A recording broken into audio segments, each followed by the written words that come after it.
Gun for shown you. हा मला की भेटलेली कुठेतरी ती की यूज झाली त्याच quest मध्ये. नुसतं बोललं पाहिजे आपण एनपीसीशी बोलत नाही ना त्यांच्यावरूनच भेटतो सगळं. ओके. रेडी. चल पुढं. Lead the way. Let's go.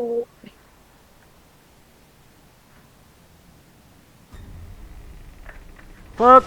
अरे स्नेक आहे का वाटलंच. Shit. म्हणणारच होतो काय पकडलं तुला. नाही. Oh shit. मी तर खाली पाण्यात आहे. खाली पडला तू ओय. पडलो. त्यांनी ब्रिज तोडला, मी काय करू. मग मी आता पुढे आलोय थांब इथं ग्रेस आहे का बघू.